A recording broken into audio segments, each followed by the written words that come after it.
$17 million या फिर INR 142 crore की लागत का ये यूएफसी इवेंट होने वाला है inside the sphere in Las Vegas on September 14th। Initially इस इवेंट को UFC 306 के नाम से प्रमोट किया जा रहा था, लेकिन रिसेंटली यूएफसी ने उसको रीनेम कर दिया है to Riyadh season नोचे UFC.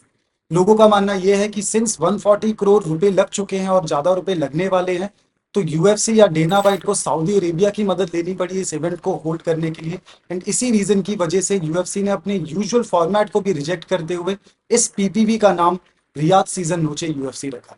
According to Dana white, ये one of the greatest spectacled in sport होने वाला है, कंसिडरिंग स्फीयर जिस तरीके का अरीना प्रोवाइड करता है। तो ये देखना इंटरेस्टिंग होगा कि कैसी फाइट्स होंगी, कैसे यूएफसी इसको प्रेजेंट करेगी।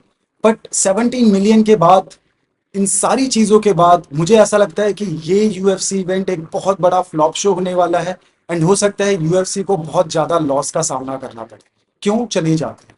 तो सबसे बड़ा रीजन ये है कि डेना वाइट काफी जिद्दी है इस चीज को लेकर कि ये इवेंट सिर्फ मैक्सिकन फाइटर्स के लिए होगा और मेजॉरिटी ऑफ द फाइट्स जो होंगी वो मैक्सिकन फाइटर्स की होंगी। पर देखने वाली बात यह है कि मैक्सिको में सिर्फ एक चैंपियन है अभी, जिसका नाम है एलेक्सा ग्रासो। एंड अगर उनकी पॉपुलैरिटी की बात करें तो यूएफसी ने ही उनकी पॉपुलैरिटी खुद क्लियर कर दी थी जब उनका रीमैच वैलेंटिना शेवचेंको के साथ लास्ट सितंबर एक यूएफसी फाइट नाइट इवेंट में किया था इंस्टेड ऑफ अ पीपी। तो डेना वाइट ने in a conversation with Pat McAfee ये बताया था कि इस इवेंट में सिर्फ 10 फाइट होने वाली हैं। How many fights are going to be on the card? Do you know that? We're gonna do 10. जिसमें से 6 फाइट पहले से ही बाहर रिपोर्ट हो चुकी है। ये फाइट्स है Kevin Borjas from Peru versus Edgar Chairez from Mexico, Ode Osbourne from Jamaica and versus Luis Rodriguez, Yasmin Jauregui from Mexico and Ketlen Souza from Brazil, Ignacio Bahamondes from Chile versus Manuel Torres from Mexico, Anthony Hernandez from USA versus Michel Pereira from USA and Irene Aldana from Mexico versus Norma Dumont from Brazil. तो इन fights को देखकर इतना तो clear है कि UFC ने actually इतना ट्राई नहीं किया कि इस कार्ड को स्टैक बनाया जाए, जैसे कि हमने यूएफसी 299 में देखा था, यूएफसी 300 में देखा था।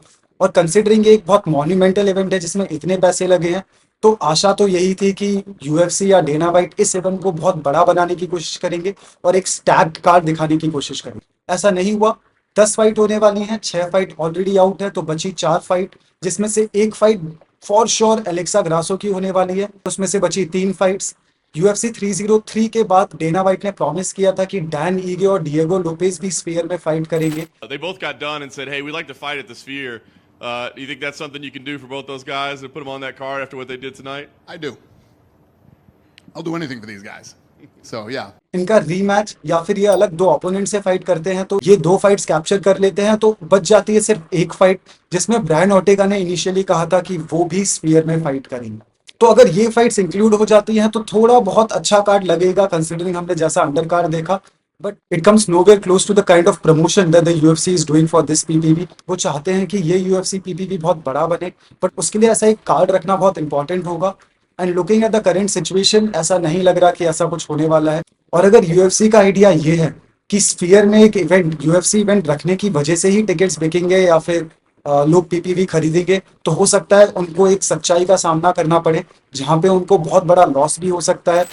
The Sphere is the star of this show, Yes. right? Yes. Yeah. ये इवेंट एक नेगेटिव पब्लिसिटी भी ले सकता है, कंसिडरिंग यूएफसी का डिसीजन, जहां पे वो इस बड़े इवेंट को, इस वन एंड डन डील को जो फर्स्ट टाइम होने वाला है, लास्ट टाइम होने वाला है, डेना वाइट ने बहुत क्लियर कर दिया है, उसको मैक्सिकन फाइटर्स को डेडिकेट कर रहा है ऑन मैक्सिकन इंडिपेंडेंस डे।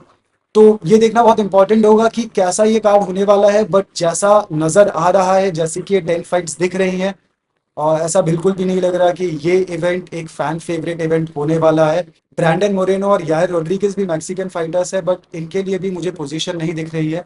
हो सकता है कि ये जो 6 फाइट्स जो रिपोर्ट हुई हैं, जो ऑफिशियली ऑलमोस्ट आउट हो चुकी है, हो सकता है इनको स्क्रैप किया जाए और इन सारे फाइटर्स को लाया जाए। तो देखने की बात होगी कि ये इवेंट अच्छा होगा कि नहीं, क्या ये इवेंट फैन का एक्साइटमेंट ले पाएगा, क्या यूएफसी अच्छे से एग्जीक्यूट कर पाएगी स्फीयर में। ये सारे इंपॉर्टेंट क्वेश्चंस हैं जिनके आंसर्स हमें धीरे धीरे मिलेंगे, फाइट कार्ड जैसे जैसे शेप करेगा। बट आपको क्या लगता है, क्या ये इवेंट सक्सेसफुल होने वाला है? क्या ये इवेंट बस इसी बात पे सक्सेसफुल हो सकता है कि ये इवेंट स्फीयर में हो रहा है, या फिर यूएफसी को एक अच्छा कार्ड, एक अच्छे हेडलाइनर को मेन इवेंट की जरूरत है? Do let me know in the comment section.